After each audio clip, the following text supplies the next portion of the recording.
بسم الله الرحمن الرحيم إن الحمد لله نحمده ونستعينه ونستغفره ونعوذ بالله من شرور أنفسنا ومن سيئات أعمالنا من يهده الله فلا مضل له ومن يضلل فلا هادي له وأشهد أن لا إله إلا الله وحده لا شريك له وأشهد أن محمدا عبده ورسوله.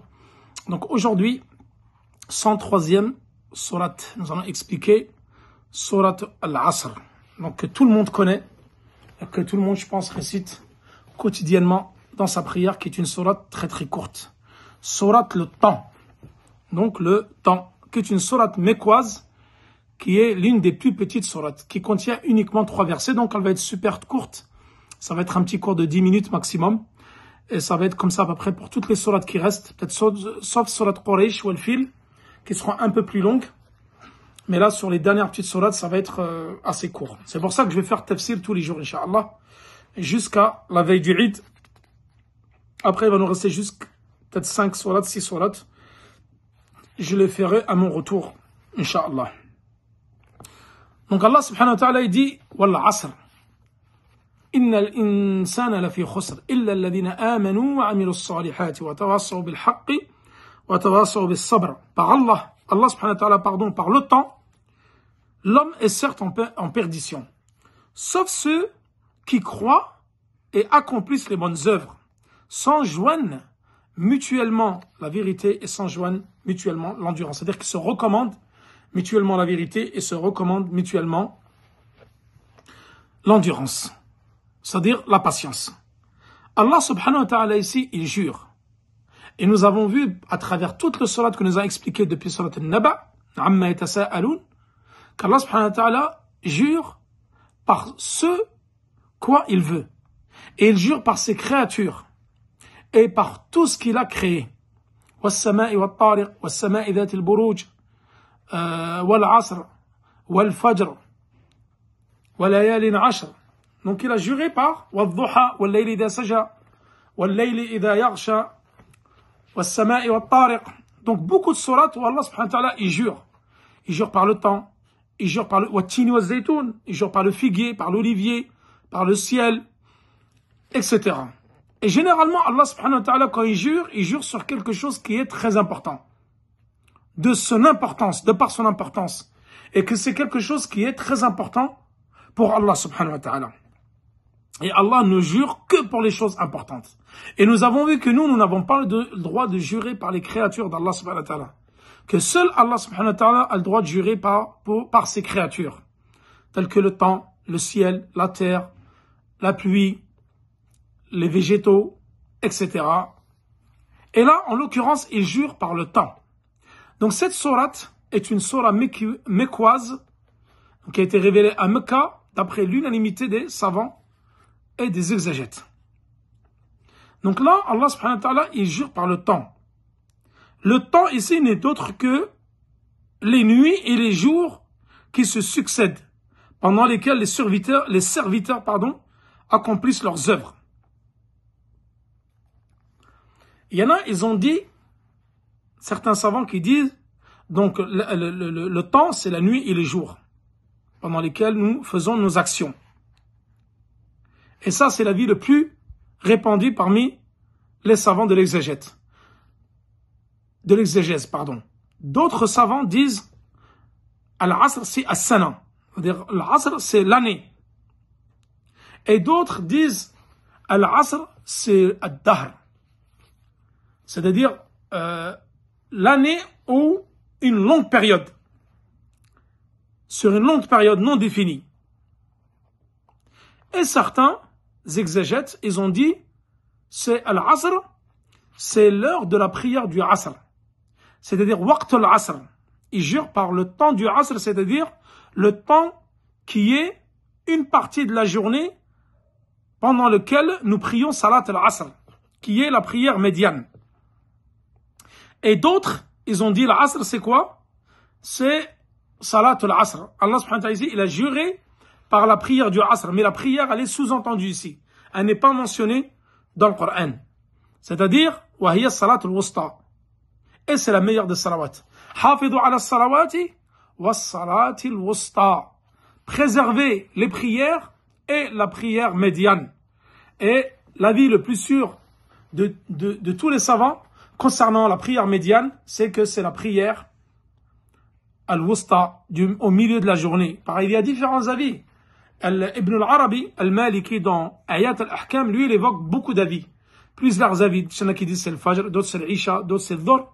Mais l'avis le plus juste, c'est que c'est la prière médiane, c'est-à-dire la prière de l'après-midi, Salat al-Asr.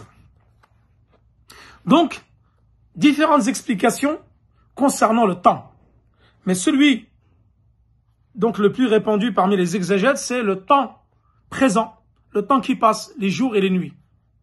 Allah subhanahu wa ta'ala, il a juré par cela. Et qu'est-ce qu'il a dit? Il a dit, certes, l'homme est en perdition. Ici, l'homme, les savants, ils ont dit, c'est l'espèce humaine. Toute l'humanité est en perdition, sauf ce qu'Allah subhanahu wa ta'ala a exempté. Alladhina amanu wa amilu salihat.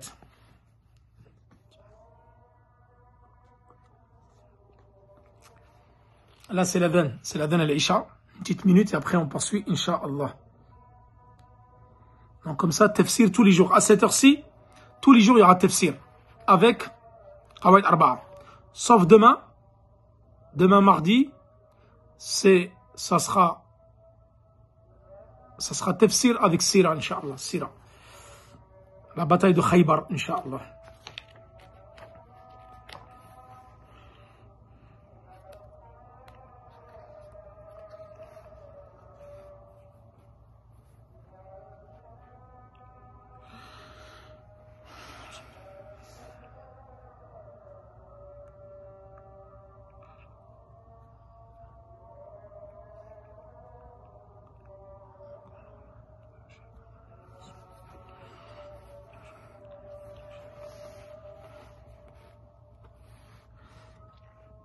Donc l'être humain, l'espèce humaine, l'humanité est en perdition. La fille khusr, ici, donc là, wal asr, donc là il a juré, wal asr, innal insana fi khusr, les savants disent ici, ada jawab al qasam. C'est-à-dire que, wal asr, il a juré. Et la réponse du serment ici, c'est innal insana fi khusr. Certes, l'homme est en perdition. L'être humain, l'humanité est en perdition. Certains disent qu'ici, l'homme en question, c'est qui? C'est Al-Kafir. Alors le mécréant, il est en perdition. Ça, c'est l'avis de Ibn Abbas. Al-Dhahhak, parmi les tabi'in, il dit que, en fin de compte, ce verset-là, il est descendu pour certains chefs des clans de Quraysh, tels que Al-Walid ibn al-Mughira, Al-As ibn Wa'il, Al-Aswad ibn Abd al-Muttalib, Al-Aswad ibn Yaghouth. Ces quatre personnes-là, qui sont des chefs de clan de Qurayshites, ce verset-là, il les concerne. C'est-à-dire que, ça c'est l'avis de Dhahhak. C'est-à-dire que ces gens-là sont en perdition. Et Ibn Abbas, il dit, c'est le mécréant, mais en vérité, c'est toute l'humanité qui est en perdition, sauf ceux qu'Allah subhanahu wa ta'ala a préservé et il a fait exception. Khusr ici, c'est quoi? Soit ils sont en perdition, soit ils sont en égarement, soit ils ont une diminution dans leur acte d'adoration, c'est-à-dire qu'ils n'ont pas parfaitement accompli leur devoir qu'il leur a été demandé de faire. Mais le sens le plus général, c'est la perdition, l'égarement. Ils sont en perdition, en égarement. Sauf qui? Sauf ceux qui ont cru et ont accompli les bonnes œuvres. Alladhina amanu wa amilu salihati. L'iman, comme nous l'avons déjà vu dans l'usul al-thalatha, c'est le fait de croire en Allah subhanahu wa ta'ala, comme dans le hadith de Jibril, il a été rapporté de Omar ibn al-Khattab, et également dans le hadith de Ibn Omar. Et surtout celui de Jibril, lorsqu'il dit qu'est-ce que l'iman? Ma huwa l'iman? Au prophète sallallahu alayhi wa sallam, dis-moi qu'est-ce que l'iman? Et le prophète sallallahu alayhi wa sallam, il a répondu à Omar ibn al-Khattab et il a dit Al-iman an tu'mina billahi wa malaikatihi wa kutubihi wa rusulihi wal yawmil akhir wal qadari khayrihi wa sharrihi. Donc, la foi, qui est le fait de croire donc qui comporte 6 piliers, comme nous l'avons déjà expliqué dans les trois fondements. Et ces 6 piliers-là, c'est le fait de croire en Allah subhanahu wa ta'ala, le fait de croire en ses anges, en ses livres, en ses messagers, au jour du jugement dernier, et le fait de croire au destin favorable ou défavorable. Et Cheikh al-Islam Ibn Taymiyyah, il dit, le fait de croire au jour du jugement dernier, c'est le fait de croire de tout ce qui est invisible. C'est-à-dire, depuis le jugement de la tombe, tout ce qui vient après la mort. Que ce soit le jugement de la tombe, que ce soit le barzakh, que ce soit la résurrection, que ce soit le jour des comptes, que ce soit le sirat, que ce soit le hawd, que ce soit le mizan, la balance, le fleuve, que ce soit le paradis, l'enfer, tout cela, tu dois y croire. Nous l'avons déjà décrit en détail dans les 3 fondements. Donc, ceux qui ont cru par les 6 piliers, et nous avons vu que tu ne peux pas croire en un pilier sans les 5 autres, ou croire en un pilier en délaissant un autre. Tu dois croire aux 6 piliers, qui sont une composante une et indivisible. Tu ne peux pas croire, par exemple, dire La ilaha illallah, mais je ne témoigne pas que le prophète sallallahu alayhi wa sallam est le messager d'Allah. Ils sont indissociables. Les 6 piliers également, ils sont indissociables. Tu dois croire en l'existence d'Allah subhanahu wa ta'ala, l'unifier, l'adorer, mais croire en ses anges, en ses prophètes, en ses livres, à la prédestination et au jour du jugement dernier. Et si tu mécrois à un seul pilier parmi ces piliers-là, alors certes, tu as mécru et tu es sorti de l'islam. Ensuite, il dit wa amilu salihat. Nous avons vu que l'iman qawlun wa amal, comme ils l'ont dit les pieux prédécesseurs. La foi, ce sont qawlun, iman, i'tiqadun bil qalb, c'est le fait de croire avec son cœur, de le prononcer avec la langue et de le mettre en pratique avec les membres du corps. I'tiqadun bil qalb, قول باللسان وعمل بالجوارح يزيد بالطاعات وينقص بالمعاصي. Donc ça c'est les 5 composantes, les 5 piliers de la foi. Vous avez les 6 piliers, mais cela c'est ce qui rentre dans la définition, la composition de la foi. C'est le fait que la foi est une croyance par le cœur, une prononciation par la langue et des actes par les membres du corps.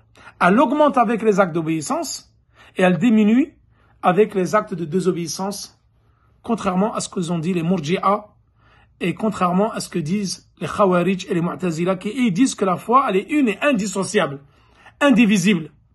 Soit elle monte, soit elle descend, mais elle, pour eux, la foi, elle est une et indivisible.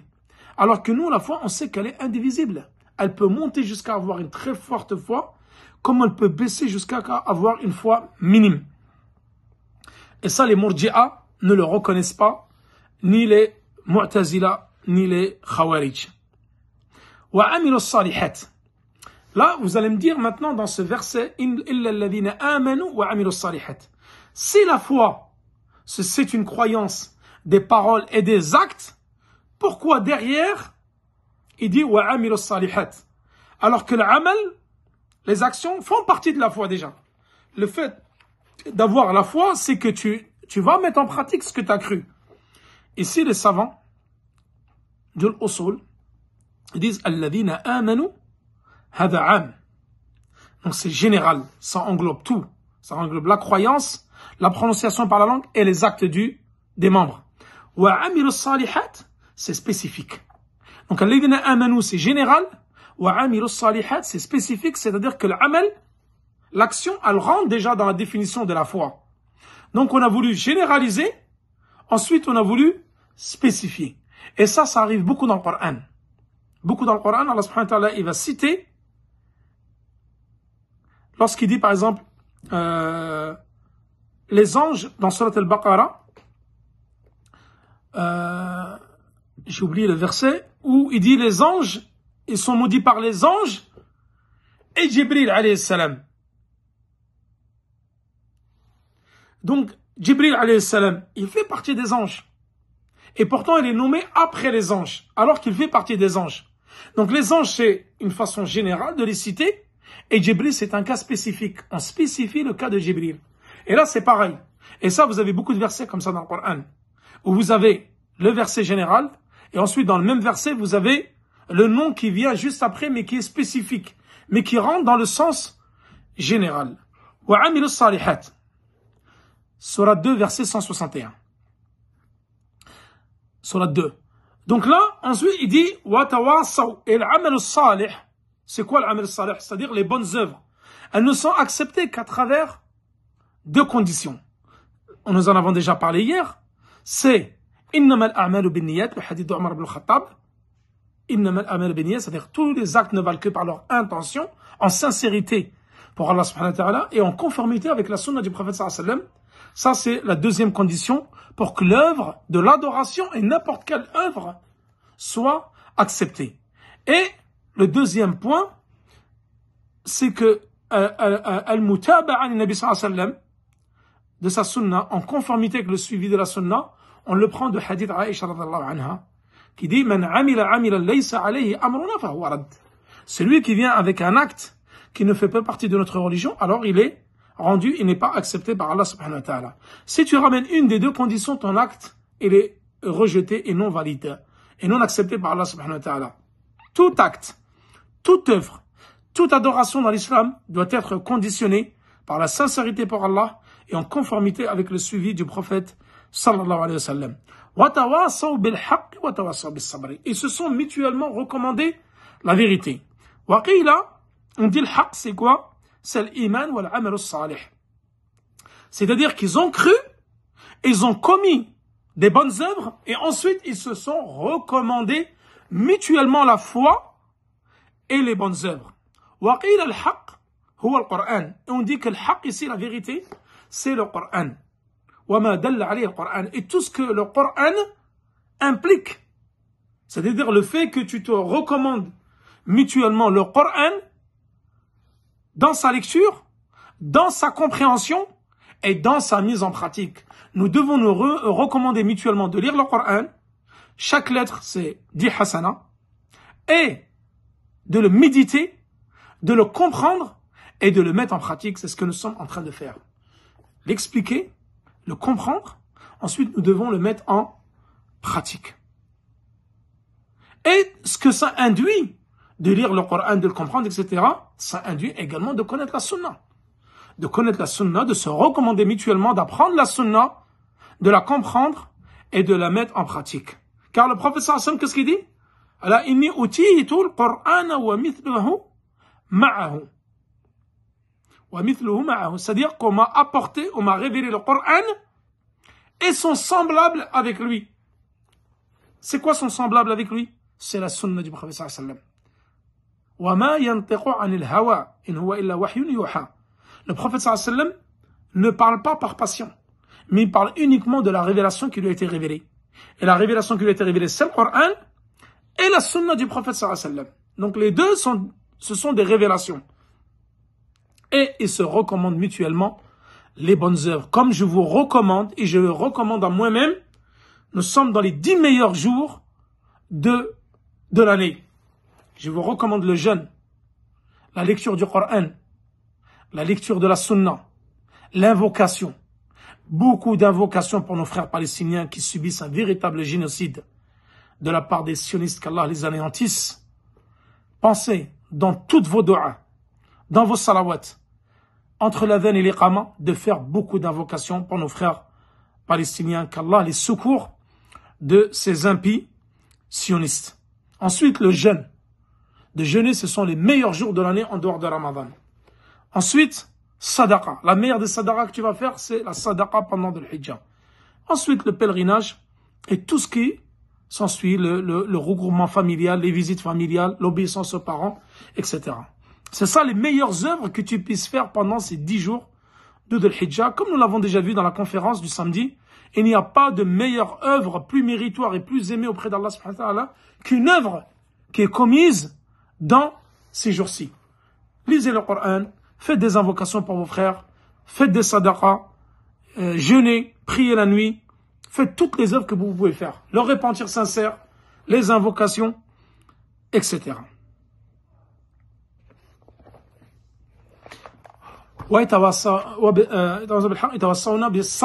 Et se recommandent mutuellement l'endurance, la patience. Et nous l'avons déjà vu, la patience, comme nous l'avons vu dans les cours de Qawa'id al-Arba'a, la patience se divise en 3 catégories. Vous avez la patience sur l'adoration d'Allah subhanahu wa ta'ala, patienter sur le jeûne. Le jeûne, retenir ton nafs du fajr au maghrib, de patienter sur la faim, la soif. Et comme ça, on pense à nos frères qui n'ont ni eau, ni nourriture, ni médicaments. Pensez aux pauvres qui n'ont rien à manger. Et patienter dans l'adoration d'Allah subhanahu wa ta'ala, par exemple, par le jeûne, le pèlerinage, etc. Tout ça, c'est la patience dans l'adoration. Et la patience à l'al-ma'siyah, dans la désobéissance. Patienter par rapport à la désobéissance. Tenir son âme, son nefs, dompter son âme, pour ne pas écouter de la musique du shaitan, pour ne pas voir les mauvaises choses, les choses interdites, pour retenir sa langue, patienter par rapport à sa langue, pas médire, pas mentir, etc. Et patienter par rapport à tout ce qui est interdit. Tout ce qui est interdit, tu retiens ton âme et tu patientes face à cela. Et tu es récompensé. Et la patience sur la prédestination. Si Allah subhanahu wa ta'ala décrète une épreuve pour toi, tu dois patienter. Donc Allah subhanahu wa ta'ala, ceux qui leur donnent une épreuve, ils patientent. Et quand il te donne un bienfait, tu es remerciant. Et lorsque tu commets un péché, alors tu demandes pardon à Allah subhanahu wa ta'ala. Ça, nous l'avons vu dans l'introduction des 4 règles. Les savants, ils disent, quelle est la meilleure des patiences ici? Quelle est la meilleure? Est-ce que c'est de patienter dans l'adoration d'Allah subhanahu wa ta'ala? Est-ce que c'est de patienter face à la désobéissance, de ne pas commettre des péchés, dompter son âme pour ne pas commettre des péchés, ou c'est de patienter par rapport au décret d'Allah subhanahu wa ta'ala? La maladie qui t'atteint, la pauvreté, la mort de tes proches. Quelle est la meilleure des patiences? Certains ont dit la meilleure des patiences, c'est de patienter, et c'est la plus facile, c'est de patienter dans l'adoration d'Allah subhanahu wa ta'ala. Parce qu'Allah subhanahu wa ta'ala, il nous a facilité l'adoration. Donc patienter dans l'adoration, c'est plus facile pour certains que de patienter face à la désobéissance. La désobéissance, pour certains ou dans certains milieux, c'est difficile. Car tu vois du haram partout. Et l'âme, elle est instigatrice du mal. Et Shaitan, il est là, il travaille. Il est là du matin au soir, en train de travailler ton âme. Pour que tu flanches. Tu vas écouter de la musique, tu vas parler avec des femmes, tu vas forniquer, tu vas mentir, tu vas voler, tu vas dire des gros mots, tu vas insulter. Ça, c'est facile pour l'âme. Ce sont des choses faciles. Et le shaitan peut facilement te faire tomber dedans. Mais l'adoration, c'est plus difficile. Et là, certains disent l'adoration, c'est plus difficile. C'est pas donné à tout le monde de jeûner. C'est pas donné à tout le monde de saddaq, de donner l'aumône. C'est pas donné à tout le monde de patienter pendant le hajj et la umrah. C'est pas donné à tout le monde de veiller la nuit en prière, etc. Donc chacun est différent face au type de patience. Et il y en a, par exemple, ils ne patientent pas par rapport au décret. Alors qu'Allah subhanahu wa ta'ala, il éprouve qui il aime. وَأَشَدُّ الْبَلَاءِ الْأَنْبِيَاءِ ثُمَّ الْأَمْثَلِ فَالْأَمْثَلِ. Ceux qui ont été les plus éprouvés, ce sont les prophètes. Ensuite, ceux qui sont venus après, les messagers, les prophètes, les califes, l'a'imma, etc. Tout le monde a été éprouvé. Et les salafs, à l'époque des pieux prédécesseurs, ils étaient dégoûtés quand ils n'étaient pas éprouvés. Quand ils n'étaient pas éprouvés, pour eux, c'était pas bon. C'est-à-dire qu'Allah subhanahu wa ta'ala ne les aimait pas. Ils avaient peur. Et Allah, il n'éprouve, que la personne qu'il aime. Donc, si tu es éprouvé par le malheur, par la maladie, par la mort, par la pauvreté, remercie Allah subhanahu wa ta'ala. Et lorsqu'ils sont éprouvés, et remercie Allah subhanahu wa ta'ala et patiente. Patiente, sois satisfait de ton épreuve.